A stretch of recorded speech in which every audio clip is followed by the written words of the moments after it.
Right. Good morning, everyone. Polk County Board of Commissioners is February 15th, 2022. Extra agendas are on the back table. All commissioners are present. Please join me in the Pledge of Allegiance. I pledge allegiance to the flag of the United States of America and to the republic for which it stands, one nation, under God, indivisible, with liberty and justice for all. Thank you. First up is approval of minutes for February 8th. So move. Second. All those in favor, please say aye. Aye. Aye. Motion passes. Next up, or first up here is the West Valley Housing Authority interview. Mr. Lewis Younger, come on up. Have a seat, sir.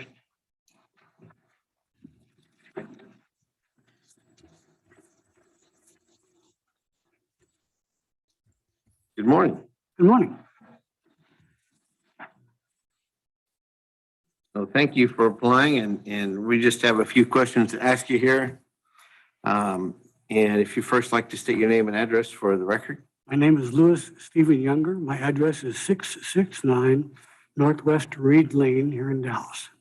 Yes, thank you. Would you like to tell us a little bit about yourself and opening up? I was born in a very, where do you want to go? Okay, let's do this. Just a short overview. I and my wife of 50 years came to Dallas to be able to get into a better community. I was born and raised in Willamina. Those of you that remember Mike Polk, he was a student, a companion of mine. We went to school together. I drove him back and forth to Jamaica Community College when we were going to college. I want to be able to work with the Housing Authority. One, in 2007, the West Valley Housing Authority opened up a new position called Asset Manager. I was the first person to apply for that, and I was actually accepted for the job. I worked there for about a year, and then the tribe, of which I'm a member of the Confederated Tribes of Grand Route, offered me back as the Public Works Director. So I took that position. I've done several things, and I was the bishop of my ward. I'm a Latter-day Saint in Willamina for 5 years, which is a tenure for a bishop. While I was there, one of my responsibilities was to be able to, you mind if I take this down a little bit? Go for it. One of my responsibilities was to be able to assist the community, not just members, but the community in trying to be able to cover their housing costs. As a property manager, I managed several properties under the Housing Authority of Yamhill County. We did the inspections to be able to ensure that they were taken care of. My average contribution to the community in assisting individuals receiving rent was about $35,000 a year. That was for Willamina, Sheridan, and Grand Round. I think that housing is extremely important. I think that trying to be able to serve the community in that position. My vocation was facilities manager of Spirit Mountain Casino, environmental services manager, as well as public works director of the tribe over the years. I worked with the Native American Housing Assistance and Self-Determination Act to be able to build the HUD homes starting in 2003. We are facing some real obstacles in housing.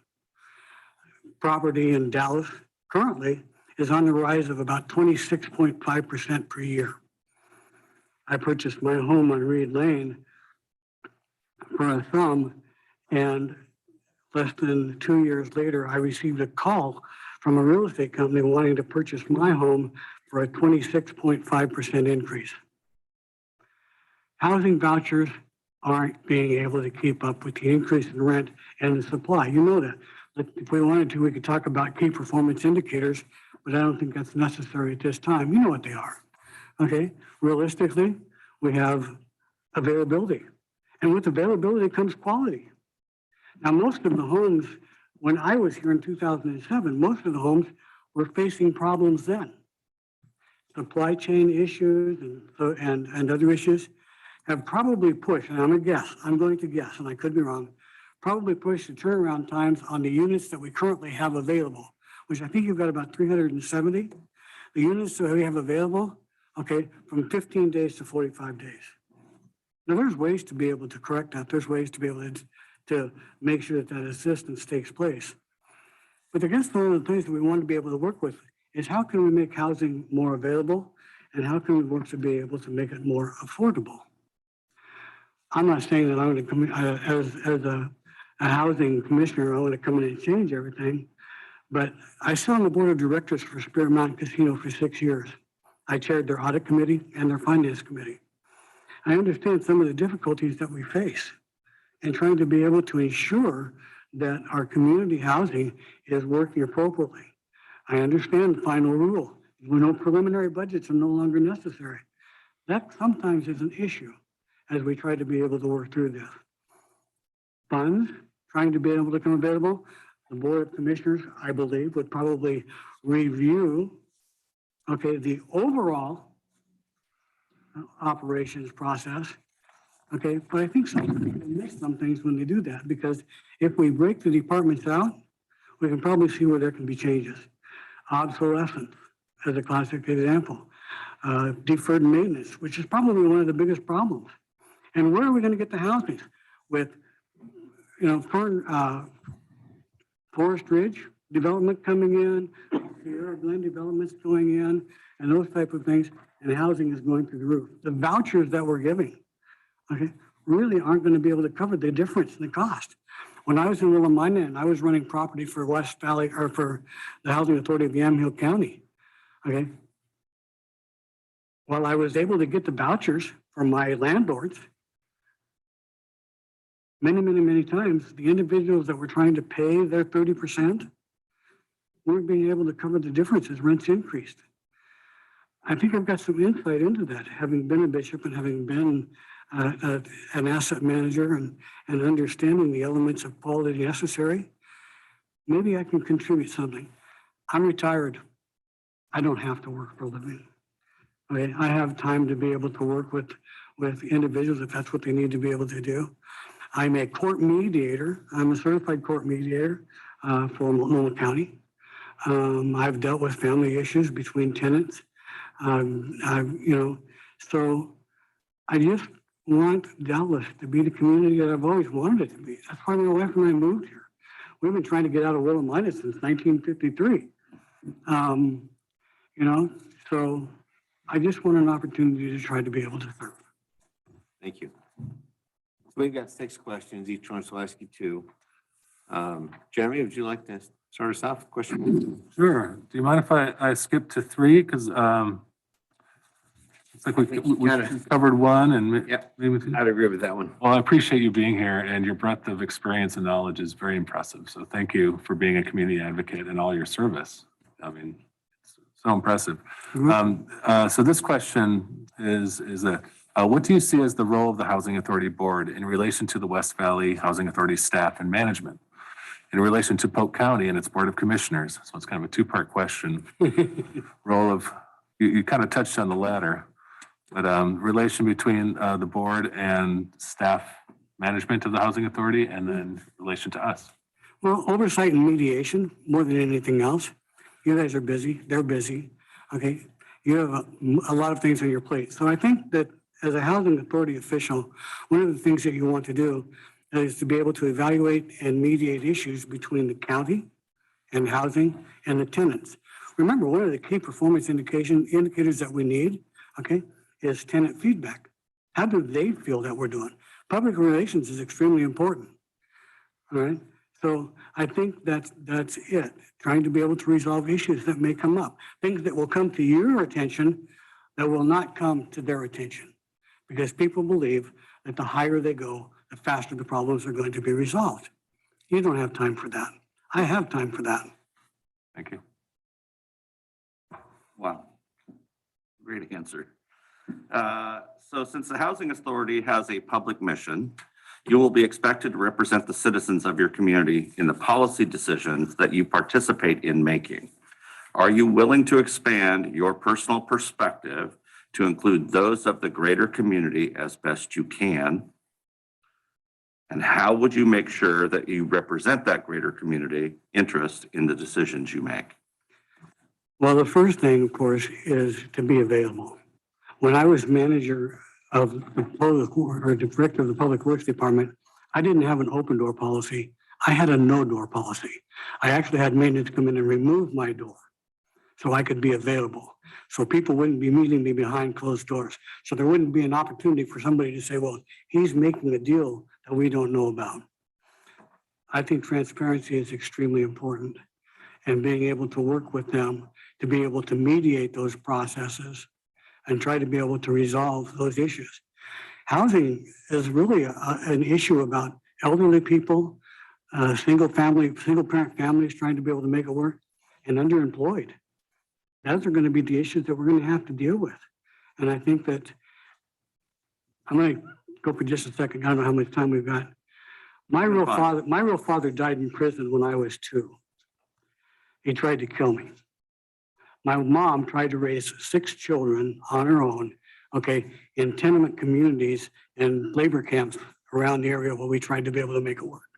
We survived on public commodities. I don't know if any of you even remember that. Okay, I got my cheese, I got my milk, I got my flour.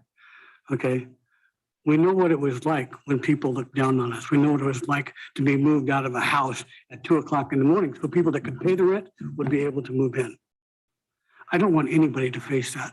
I don't want anybody to have to be able to go through the issues and the things that I went through, which is one of the reasons that as I grew in the community, I worked to try to be able to establish those policies for people to be able to come in and work for them. Understand, my responsibility is in 3 parts equal: to the Board of Commissioners for the county, to the Housing Authority, and to the residents. Thank you. So a primary tenet of your agency's mission is to provide safe, decent, and affordable housing opportunities for community citizens with special needs, such as low-income families and elderly or disabled individuals. How best do you envision the Housing Authority using its assets, dollars and personnel, to provide increased housing opportunities for citizens of this community? And these questions are very difficult because they're all multi. And the follow-up is what do you see as the other unmet housing needs of the community and the Housing Authority should consider as a priority for its resources? Well, first off, the unmet housing needs are only going to be able to be accomplished one of 2 ways. The first one is to be able to try to get the federal government to increase the voucher money. $700 is not going to make it. Okay, my house payment is almost $2,000 a month. Okay, so you sit there and you start taking a look at that. That's one. The other way is to try to be able to build housing.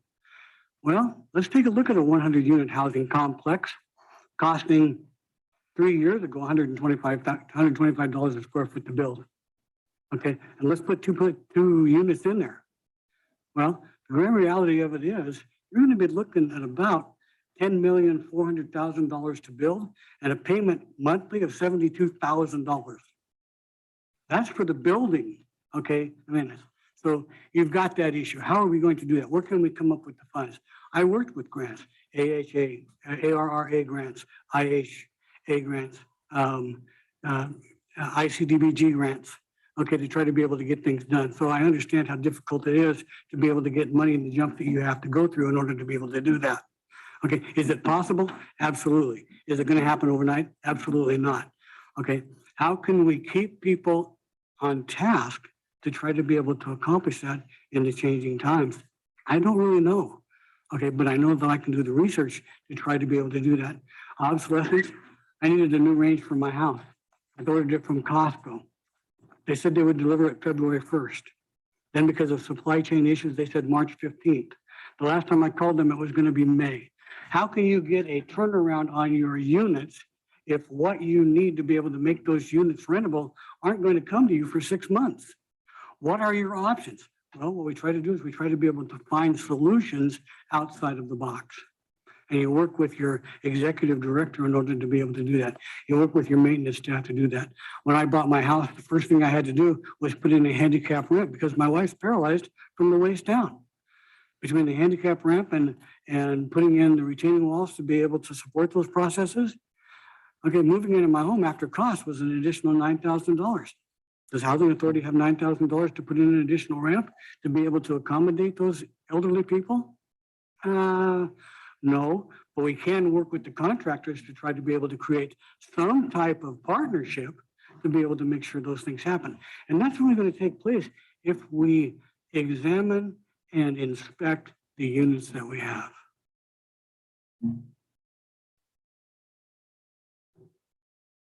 We have one final question. Thank you so much again for being here.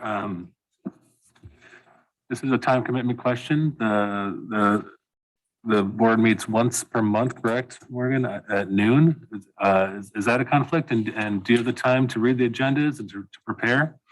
I'm guessing I know the answer to this. Like I said, I'm retired. As a matter of fact, when I retired and moved in with my wife, she said, sweetheart, I love you. We've been together 50 years. You've got 3 choices. Get a hobby, get a job, or get a divorce.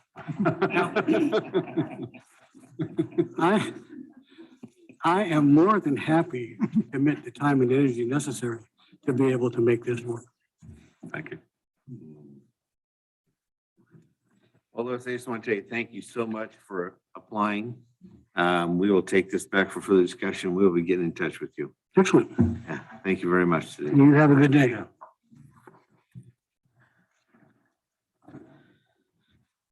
Polk County Fair update. Tina Anderson, and I see you brought the great Tim Ray with you.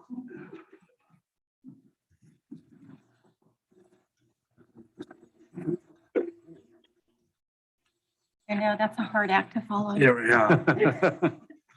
I was born at a young, no. Never mind. Thank you for allowing us to come and give a fair update. There's always lots of things happening at the fairgrounds year round, and it's always great to keep you in tune as to what's going on there. And thank you, Commissioner Mordhorst and Pope, for coming to the work session on Saturday. We thought it was a great opportunity to get some feedback from the public, specifically around the annual fair. Normally, our work sessions are more year-round based, but we felt after last year and coming out of COVID, we learned a lot of things from last year's fair, and we wanted to really get some input and talk through some changes based on last year. And we thought it was important to kind of focus on that event. So thank you for both attending that. Some things that we learned there, and through the process, fair will actually open a little bit early this year. We're going to open half a day on Wednesday. Last year showed us that the public really values being able to watch youth show their livestock and look at all of the exhibits. And we found last year that many of the shows and exhibits occurred Wednesday when public were not there. And we got a lot of feedback that, hey, why is that happening? And so we worked really hard. In fact, we brought a group together. It's a new group this year. We brought the Livestock Association, 4-H Extension, FFA, and the Fair Board and Fairgrounds together to really focus on and hammer out a schedule that's conducive to everything that happens at fair. We meet monthly. In fact, we met last night and fine-tuned the schedule once again, and are really making some progress on it's a passion of the Fair Board that the fair be a place for youth to exhibit success, gain skills, and do all of those types of things. And it was becoming apparent that there was some adult issues getting in the way of that. And I don't have time for that, nor does the Fair Board. And so we brought those adults together to say, hey, we're going to deal with the adult issues and get out of the kids' way. And so that's really what we've been doing. It's a desire of the Fair Board that fair be a time to really exhibit and display the great things that our youth do in this county. And so that's really what that committee has been doing is solving the adult issues in the background so that it doesn't get in the way of the youth. We've worked on the schedule. I think we're good there. Polk County Reserves will be doing security for the fair, so that's awesome. They'll be there Tuesday when animals move in and be providing security for the whole time. We are in still need of some open superintendents for floriculture, horticulture, grains, forestry, and photography as of yesterday. We thought we had that one filled, and that one's open again too. So tell your friends, neighbors, acquaintances if they want to be an integral part of the Polk County Fair. We have opportunities for them and would love their support on that. Transitioning to year-round operations, we're about 75% of normal for year-round operations. Omicron threw a little hitch in the giddy up. We've had some groups cancel because of the latest wave, even though we're coming down from that. Every one of them that has canceled an event this year, though, has booked for next year. So we're not losing them long-term. There's just a little trepidation still in large gatherings and things like that. So we're working through that. Storage is fairly static. We're down just a little bit. We had a couple folks sell their boats, and so that impacts storage, but we anticipate that that will come up. On the flip side, camping is up over 25%. People are camping and we have those facilities. So that's awesome for us. That's a great revenue stream for us. There is a little struggle with the homeless, but we're dealing with that, and they know that to camp, they have to have a fully contained trailer. The restrooms are not open to the public, and so that helps when they know they can't get into the showers or the restrooms and things like that. And so we're being proactive on that piece. Concessions has been a little bit of a challenge. Capital City Exchange, which has been our concessionaire the last year or 2 years, doesn't have the volunteer base to continue to do that. So they have politely withdrawn from that. They didn't want to make a promise that they couldn't handle. So, but Pavilion Catering has stepped up and they will do the events at the fairground sponsors. So the craft show, gun show, things like that. And then we're easing up on our catering policy and allowing outside groups to bring in food trucks. So, and we only charge the food truck the hookup. We don't charge them the percentage. So we still get a little bit of revenue from that, and it helps the food truck make money on the backside for those events and still allow those events to have food and beverage available to them. The grounds and buildings and equipment, we've been working hard. You know, we have a crack staff, and the fairgrounds is in top-notch shape. The new bleachers around the arena have been installed, and they are beautiful and allow for easier access because they have multiple aisleways. You don't have to do the scrunch and squeeze anymore to get by people. They have dedicated aisleways. So that's been a huge benefit. And it also allowed us to gain some aluminum bleachers that can be used elsewhere around the grounds for seating, which is key for both rodeo, showing at the fairgrounds and other events when they need bleachers. Now we have that flexibility because of the new ones. They're underneath the cover around the arena. We have a bid to remove the 4-H building. We're hoping that can come to fruition at some point in the near future. We know there's logistical things there. And as Tina's been working really hard, you all know this, it's perhaps the weirdest economy known to man. Everybody's busy and nobody wants to fill open positions. So contractors, some have been really honest with us and say, hey, we can come give you a bid. We'll tell you right now, we will not be able to do the work. And I'm finding that even in my own position in life, it is very difficult to get people right now to actually come and do contracted work. So we're working our tail off to get those things bid out and to get people on the line to do that work. But be patient with us. It is a challenge, as I'm sure you're finding in other parts of the county as well. Business Oregon is working on the rules for the $10 million set aside from the legislature for county fairs. It has been decided that will be divided equally amongst all 36 fairs. So it comes out to roughly just over $250,000. They're working on the rules on how that's going to be distributed, but it won't just be a blank check. It will be dedicated to projects. And so we are working on the projects that we would put forward for that money and how best to utilize that money to make the biggest impact for the fairgrounds on a year-round operation basis. Tina and staff in the Fair Board at our January meeting went over a list of projects and kind of prioritized those, and we are in agreement with those. From a Fair Board perspective, we are down one Fair Board member. We have been out trying to we've got a couple folks that are interested. We just need them to click the button and get the application in. So we keep nudging on that. Fair staff, again, staffing is a challenge, and you all know that. We're on our third custodian since fair. It's not the most glamorous job in the world. And so, I mean, we get that, but it's a challenge to keep people in those positions. Our caretaker, we're working with, he's a phenomenal worker. We're just working through a couple of things with him, and we hope to get that back on track is our goal. We're working through that. Maintenance obviously is absolutely fantastic. We think we have the best maintenance guy on the planet. If he can't fix it, he figures out how to, or knows who to get a hold of to get it done. And the quality of work is absolutely unbelievable. We've actually had to put a little extra money in maintenance because he won't do things halfway. He only fixes them right the first time, which pays off in the long run for us. So we're super happy to have him dedicated to the fairgrounds, and in the office. You all know we're still down a part-time person, but we're making it work.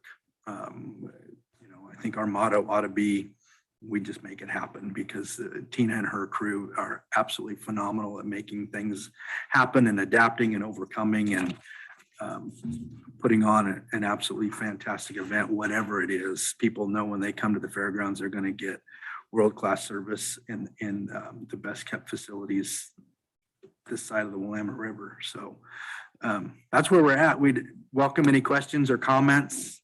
Again, thank you for the opportunity to share with you the great work that we're doing at the fairgrounds, and we thank you for your support again. I'm just curious if you have received any other community feedback besides the people like the 4-H activities. Are you hearing anything else? And you might hear things that you can't possibly deliver on, right? Right. Well, yeah, Tina and staff are always getting feedback.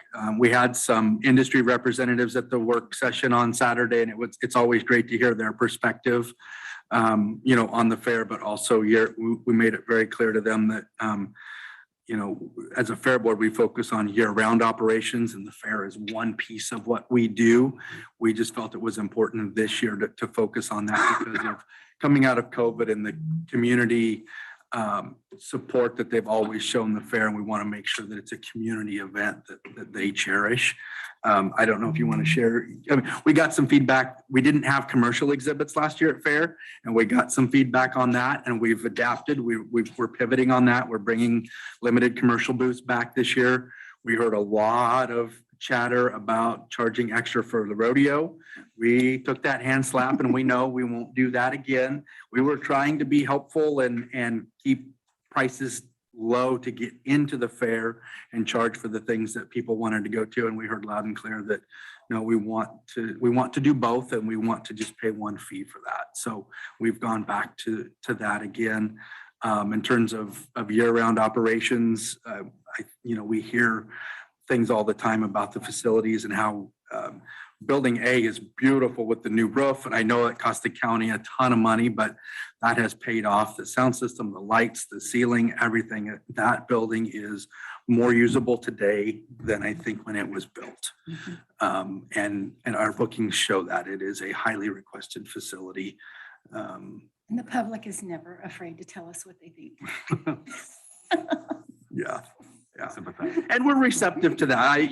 Tina brings we, as a board, Tina runs the fairgrounds and she does a phenomenal job. It is our job as a board to problem solve and help her when she needs help. We do not micromanage her or the fairgrounds. When she has issues, she is not shy about calling, texting, or emailing me. That is for certain, but it's also not an everyday occurrence. We have a capable fair manager. We have the best fair manager in the state and does a phenomenal job. No, and I say that with all honesty. Just as a side note, and Commissioner Moorhorse, well, everybody, I think every board knows this, but last week at OFA, we were awarded.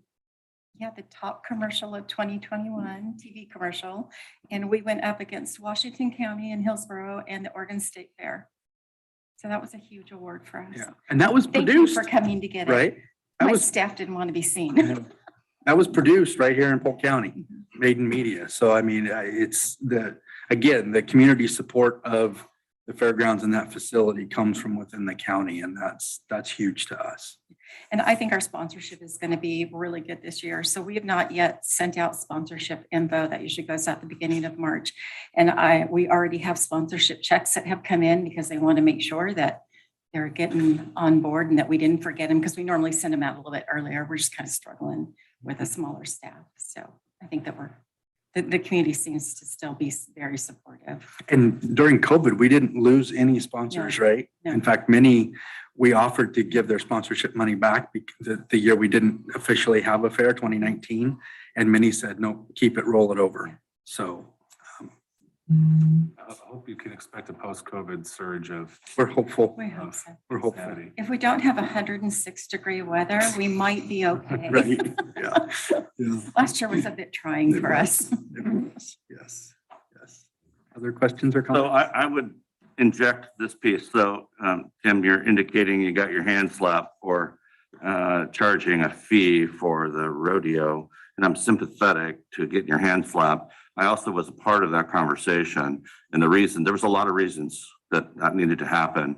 So sorry, public, but the fact was we had to find a way to support what we could with regard to what it Right. costs to have a rodeo, given that there was a potential for limited turnout. Well, not a potential, there was Was a limited lit- right, turnout we were- based on COVID. Right. Everything that happened last year Right. for the fair and the fairgrounds was based on COVID. Yep. So, we're still coming out of that. So I just want to put that little overlay No, on there to say, y'all did what you were supposed to do, Yeah. the best you possibly could, given this global circumstance that you had to deal with. Right. I have two other items. I'd like for you to be able to touch on conversations about a fair improvement committee.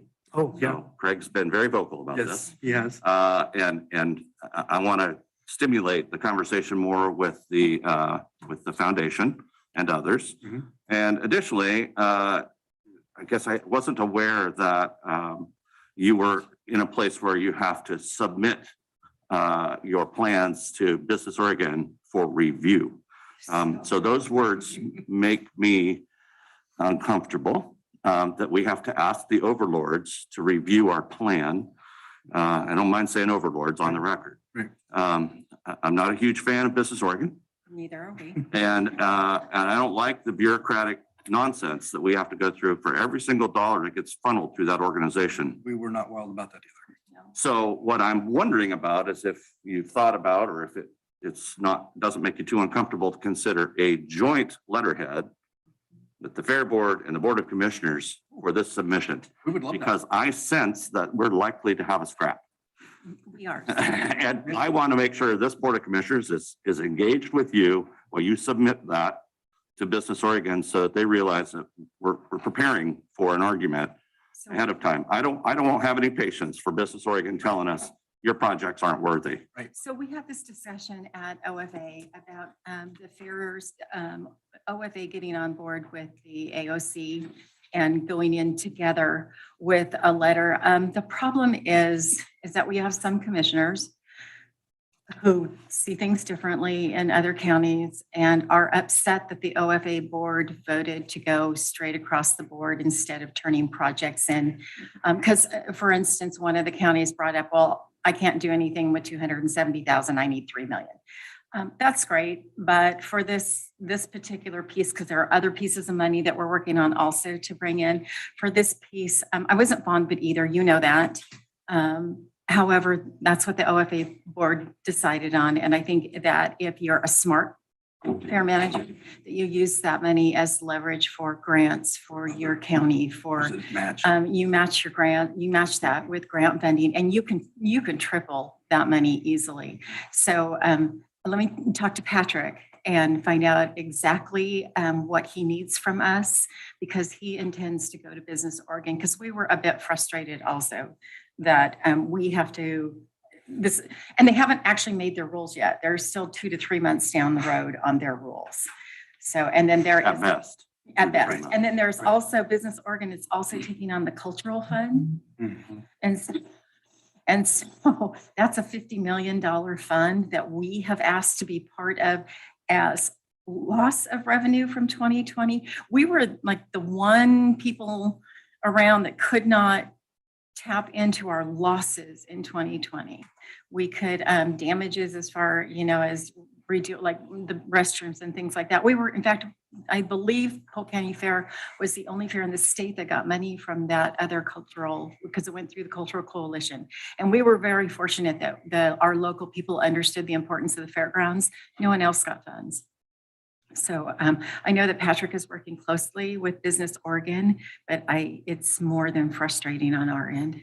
We would love to partner with the Board of Commissioners and put together Absolutely. a letter. It just states, these are our projects, and have you guys sign on and have your support would be huge. We would love that. And I would encourage you all to tell the rest of your members at OFA, this is what we're doing. Yes. Because I really don't buy into the AOC concept. Okay. Good to know. I don't find that useful. Okay. I think it's just more noise. I think it has much more impact if it's individual counties, boards of commissioners engaging with the fair I boards. think the fear from Patrick was that AOC would derail it. Well, it goes back to the very point of what you've been struggling with. AOC has to represent all 36 counties fairly and unanimously, I guess. And it just isn't going to work. I mean, again, when you're competing with Washington County, as an example, nothing wrong with Washington County, but Agreed. they have more money than we'll ever realize. So, and again, I get the competitive nature of some of these folks saying we want it to be a competitive process, but poor Harney County, for example, probably would see nothing. Right. So, I think this is probably the only logical way to do it. But my frustration would grow is if Business Oregon and people who have no idea what they're looking at in review make some decisions in the review process that I don't want to have to catch up. I think we should tell them head on, this is what Polk County, big Polk County, says we want you to fund with the $270,000 because we realize it's a small amount of money, but we're going to put it to a very effective use. Exactly. Fair Improvement Committee. Yes, it came up again in our Fair Board conversation Saturday morning before the work session. I think we'll start to put some pieces together on how to form that. I need to do some research on exactly what that looks like, but we will put that together, and I think that will be a discussion item in our May board meeting, and we'll start to put some wheels on it. Is there any strength left in Fair Foundation at this point? I mean, has it got a foundation, if you will, Very little. Yeah, Very little. Yeah, no, your Friends of the Fair idea is phenomenal. We love that. We want to make sure that we don't step on the foundation's toes, right? I mean, you get the whole political thing, and so, but. Well, it's a courtesy. It Right. should work collaboratively. Absolutely, absolutely. But your idea of a way for people to give, not only monetarily, but in terms of volunteerism, labor, free materials, those types of things, it's a great avenue to be able to do those things. We heard you very loud and clear at our January meeting, and those, it started wheels turning in all of us. And so we are actively working on that. It's just going to take us a little bit of time, give us a little bit of grace on that, but it is. No worries. I just want to make certain to reiterate, I'm all in wherever I can help. And I think the Fair Foundation would gladly be on board with that. They have always felt like they were there for the bigger projects and would like to see, like the Fair Improvement Association used to do, and take on some of these smaller projects. Mhm. Okay, thank you. Can we get an update, Greg, on where we are with some of our bids? You can. May we? Oh, you want one? May we? So I was going to talk to you after the Oh, okay. presentation that I'll probably give you the go-ahead on removal of the building. Okay. Sorry, Okay. maybe, no. Okay, so And let me give you just a real quick update on the 4-H building. Do you have to tell them this? I have to. We had the asbestos test done, and thank goodness it's not in the mortar, which is what we were afraid of. However, she did find it in the front, in between the bricks and the new coating that we put on it. And she came out and took some more tests around the outside because she believes that it's only on that piece where originally that was set up where those were windows up front. And then later, 10 or 15 years after that, that was all sealed up and then the stage put on. And so the hope is that if there's anything there, it's just centered on that piece. So we're waiting for those final tests to come back. The roofing company We couldn't, we even went Northern California, Southwest Washington. Nobody fine. does it. No, that's fine. Okay, So I'll go over your list after this meeting and okay, get you the go ahead on certain Okay. projects.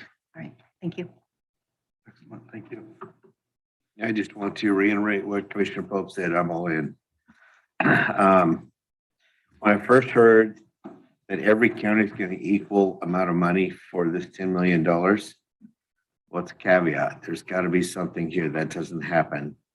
And then to have to put your bids in and your projects in to get your equal share, Mhm. that goes right back to what we've so used to over all the years is it looks so good to the first reader, but if you'll just read down to the next paragraph, then reality sets back in and someone's going to be dictating where all this money goes statewide. Right, It's not going to be equal. So the small people finish last again, and it just gets so frustrating. So I'm ready to sign the bottom line or whatever we want to jointly write up. we'll get something. Yeah, we'll done. get something prepared. I think that's what I'm saying. With the seating in the arena, Mhm. did we increase capacity with that as well? Not necessarily. Commissioner Pope and I have had this discussion more than once. No, not necessarily. What I can say is that we didn't decrease it, and it's much safer, much easier for older people to get up and down. The issue we have with the seating around the arena is what your seating is for. So the biggest event we have out there is the rodeo, and you can't put any bleacher on the south end of the arena because all the stock That's where they is keep there. the stock. So you'd have to start the bleachers at the top of our 5-tier bleachers in order, that would have to be the bottom in order for you to see over those and to see.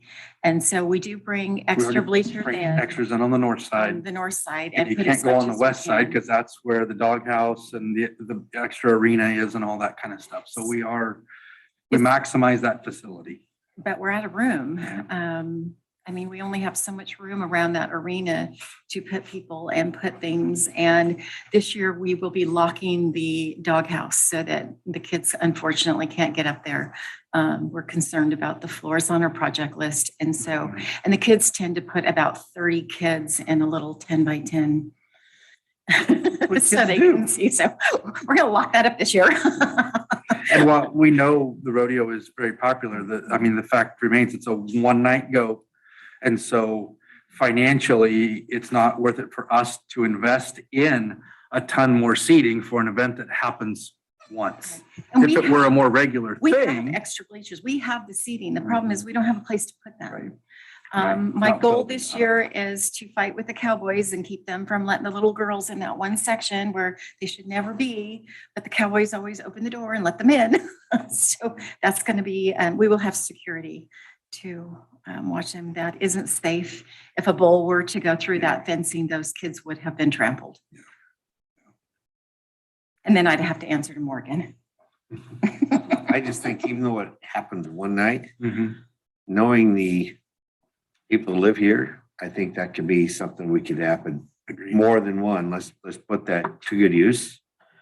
But I would love to see that safe seating expanded. There is some open areas that we could put permanent seating in and maybe make it larger than the aluminum ones that we currently have. Mhm. I love the Yeah, mobile. it's absolutely a discussion to have. But we're open to that discussion, Yeah. absolutely. We just want to be fiscally responsible And and that's- not over. Flavio Just found. want to know how big your purse is when you come. Well, right, right. That's why I was like, the manager's gonna I'd be. love to have, yeah, we'd love to have a 10,000 seat arena. We just don't know we can fill it, right? Well, So- Flavio has actually found containers that they built where they keep the back and the roof on, and then they put seats in them and you can move them around and they would make Oh, great yeah. VIP seating. They're expensive, but there are ideas out there that and it may be that we build up that south end of the arena, that we, build that up a little bit to get seating Get up some stilts, farther. But yeah. again, you've got trucks in there that are bringing in the livestock. You've got, and if anyone has ever been to the rodeo, that end of the rodeo, the Cowboys drop their trousers. Oh, They don't it's- care who's there Yeah, to put their chaps on. So I wouldn't want to put too many people seated right there because they don't care. they don't. Yeah.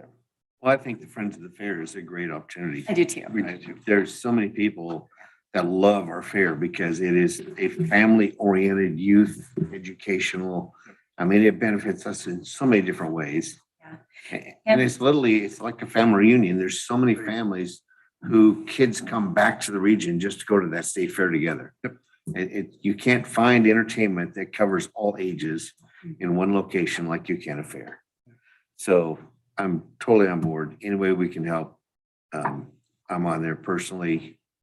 I think that once we get some plans in place, then we'll be talking to Morgan about getting some help with the 501c3. The Fair Improvement Association had one, and it is no longer, because we dismantled that group, but we'll have to have some help to get back on track with that. But I know that you have to have a plan and a board and a mission statement, and we'll get all of those put in place. And I don't think it's going to be that difficult. I think you're going to find a lot of people. People will come out of the woodwork to join that once we get it formed. Yeah. And Tina, I'm also gonna echo, we have the best manager. on Aw, board. So thank you. Thank you. Please tell Scott also, you two put so much extra work in and Scott with his backhoe, and I know he's doing it for dinner, but just tell him thank you very much for all of his extra effort. I'll tell him. And Thank you. we all reap those rewards from your extra hours you put in.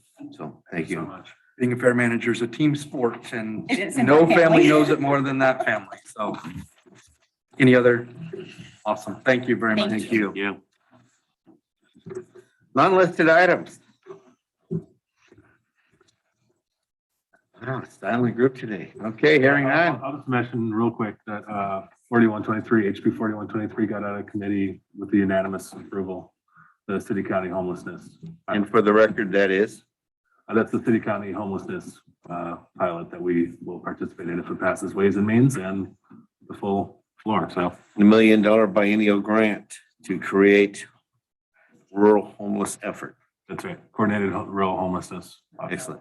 All right. And all of our partners, Cease Coons also testified along with me, and people are on board to keep this going. So it'll be a partnership. Very good. Let's get yourself with that, please. Congratulations. That said, meeting adjourned.